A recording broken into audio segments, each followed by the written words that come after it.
Hello, everyone. My name is Hector II, and welcome to Podcast Charge, the Charger Bulletin's #1 news podcast. Now, this is Podcast Charge's 22nd episode, which is pretty crazy. We're really close to 25. Mind-boggling, you can say. In every episode of Podcast Charge, though, we break down the University of New Haven school news, and of course, I have a nice little list for you guys laid out on my computer where I can just read it off, and we'll talk a little bit about it, what's going on in University of New Haven campus. Now, if you haven't yet, click that like button. Definitely click subscribe for weekly videos on the University of New Haven news. And of course, we go into a random topic of discussion near the end of the video.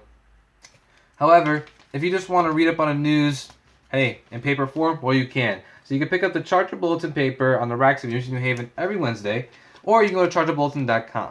You can also follow Charger Bulletin on Snapchat, Twitter, Instagram, and Facebook by their name, Charger Bulletin. So let's get straight to the articles of the week we have here. So the first one we have is Sodexo Go. This is the title of it. Sodexo Go. Sodexo is the food manufacturer for you. Well, they are the food manufacturer for University of New Haven. They provide all the food essentials. You can say in the cafeteria and all that kind of stuff. Apparently, some people don't like it. I don't really eat in the cafeteria for University of New Haven. I'm a commuter, so I kind of go off and on like with Subway or Dunkin' Donuts, or sometimes I just don't eat on campus because I'm not there for that long. So for me, it's up in the air. But for other people that do live on campus, they're voicing their opinions on why they think it's not that great. So within the past week, there's been a petition circulating over social media to remove the University of New Haven's food service provider, Sodexo. The petition states, since the dawn of its presence on our campus, Sodexo has provided an inadequate, disproportionate food at an unfair price to University of New Haven students. Very dramatic. The petition currently has 302 supporters out of a goal of 600, so already halfway they've gotten through petitions, and has gained traction with the students of UNH via Facebook. Quote, in basically all places on campus, the food never changes. There's no variety. Sophomore psychology major Rob Benti Vegna says, and this student has signed the petition.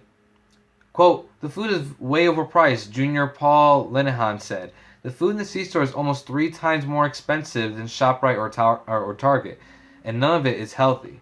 So that's not a good sign, obviously.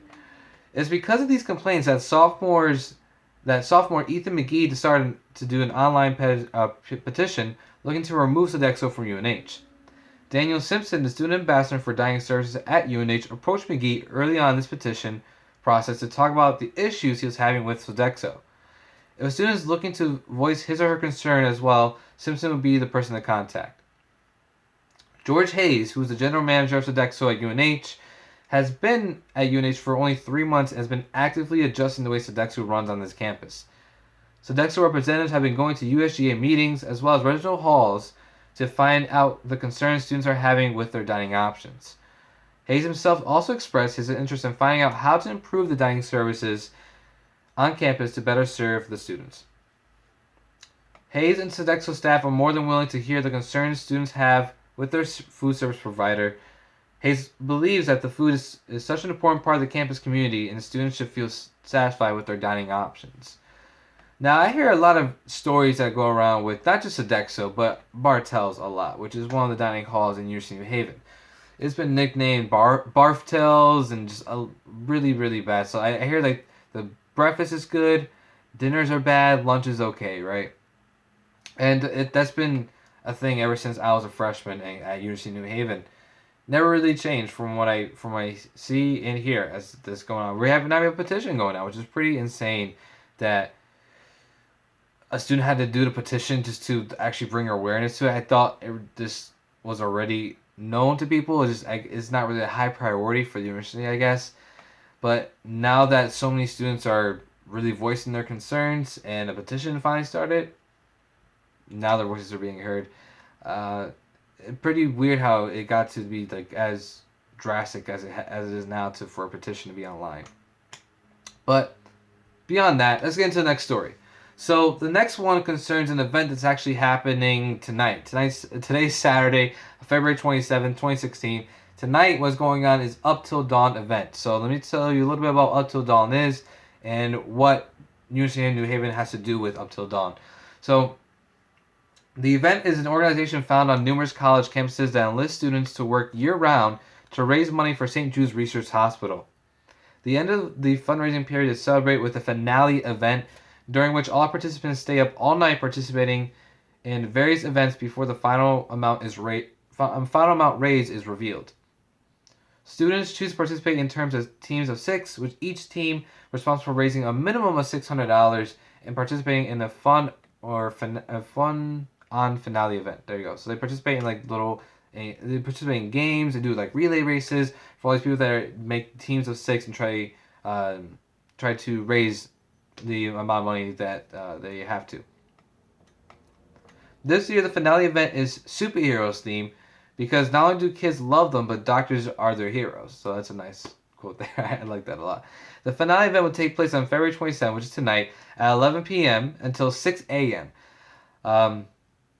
And near the end of the event, which will be like around 5 or 4 in the morning, if I can remember correctly, they'll have a ceremony commemorating those children that are in the hospitals and show like little videos, stuff like that they really appreciate, and we love raising money to further research for the reason for being in the hospital.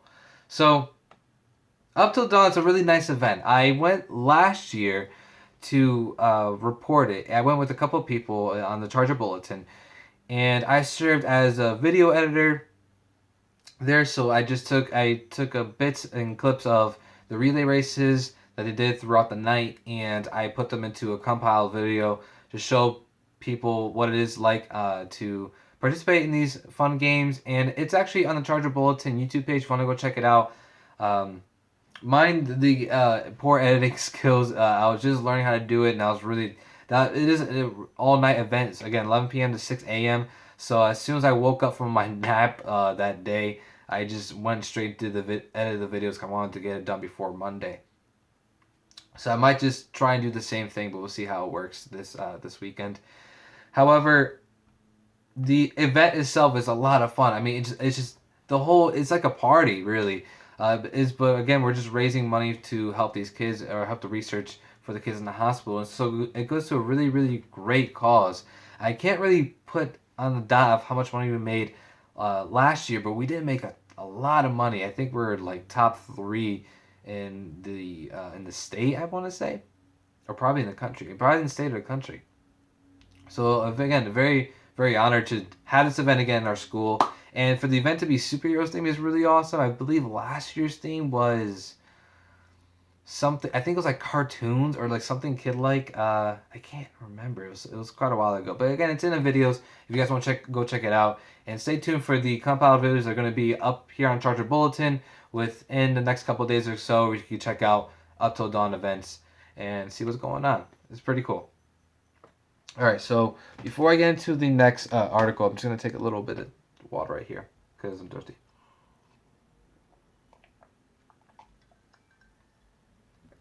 All right, now we're back on track. So for the last article we have today is UNH shows Pride. So from February 15th to February 19th, due to Spring 2016 semester official Pride Week, I read that wrong. I read it as I was trailing in. So, what Pride Week is, really, it took place from February 15th to February 19th, and it's an acronym that stands for People Rejoicing in Diversity Everywhere. So Pride is an organization that was created to encourage acceptance within the diverse population of our university, promote pride in our community, create a safe and nurturing environment for all University of Haven students, and educate the university community. So we had an event called Pride Week that was going on from February 15th to February 19th. With these morals or these not policy. It's on those lines with this ideal in mind, that to encourage acceptance in diverse population and all that.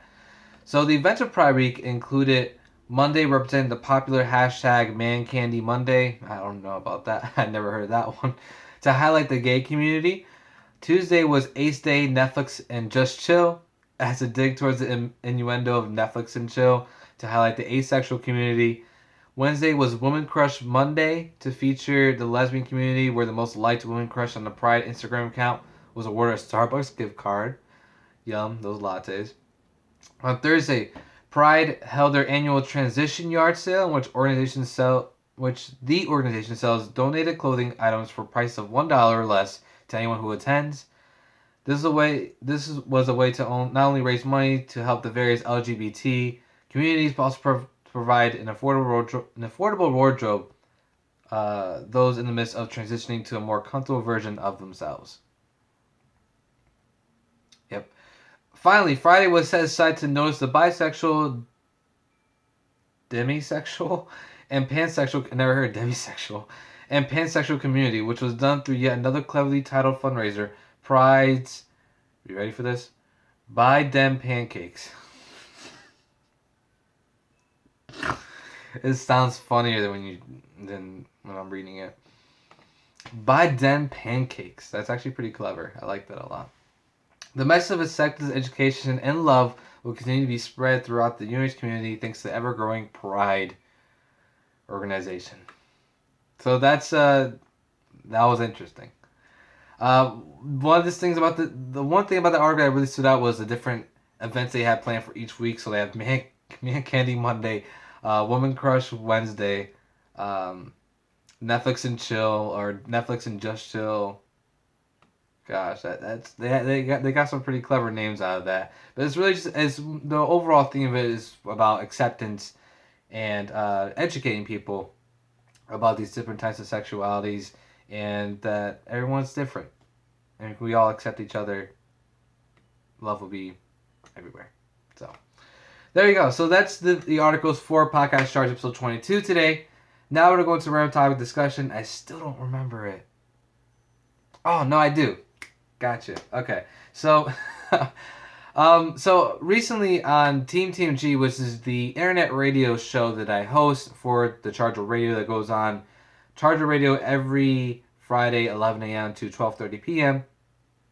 I dabbled into the topic of animation and how it can impact people's lives on a storytelling point, even just impact people's lives as a whole in general.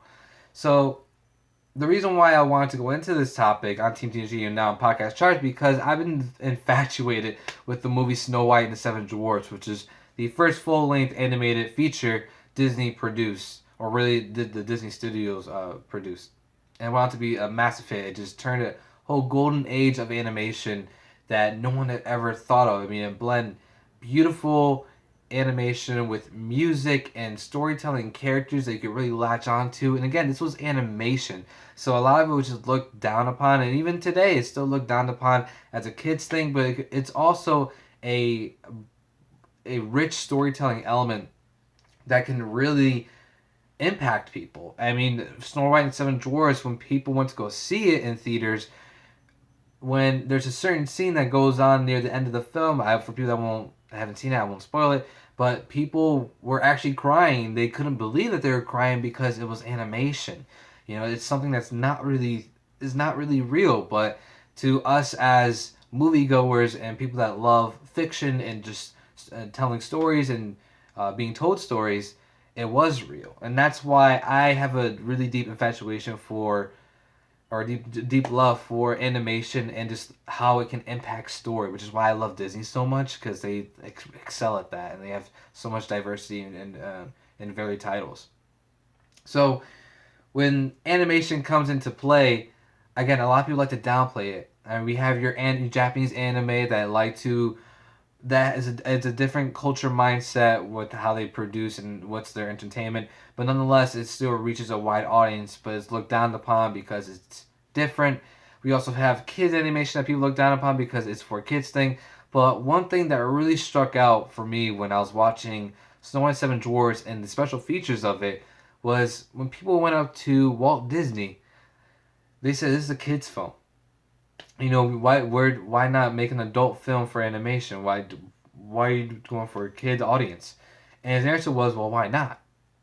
You know, and I think that's a genius thing, just a genius response, because why not for children also? Why can't it just be for kids and adults? And I think that's one of the things that people struggle with that animation or just cartoons in general is not just for kids. I'm sure majority for it is for kids because it has a certain characteristic that kids can really appeal to, but there's also sides of animation that can appeal to adults, which comes in anime, which has a lot of adult themes and stories tagged along with it.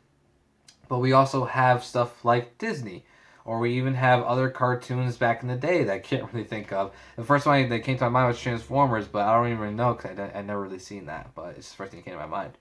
So with Disney, I love it how they make stories not just for kids to understand, to really latch onto, but for adults as well. I mean, I'm 21, going 22, and I still love everything that Disney produces. I love the connections I can make with these characters and these stories, and it just makes me feel awesome, just to be a part of this. So, with all that said and done, I think animation is underestimated under some people's eyes, or if some people are just not into it, I totally understand. It's your own prerogative where you're just not really into the animation, and that it's not as effective as what you like, and that's totally your prerogative. It's totally your opinion.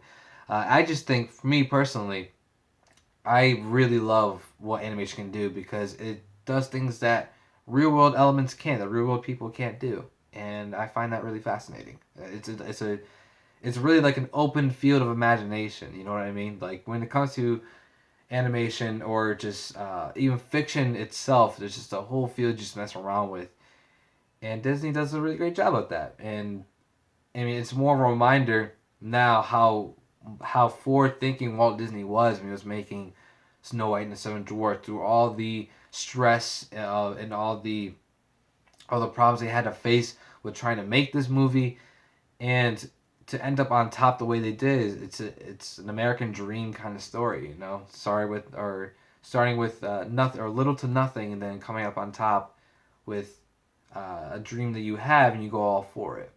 So, and all that because this guy loves cartoons, So I find that one of the amazing things about animation and just the story and how it progressed through time, and how it just impacted us all, and how it impacted the film industry and in general.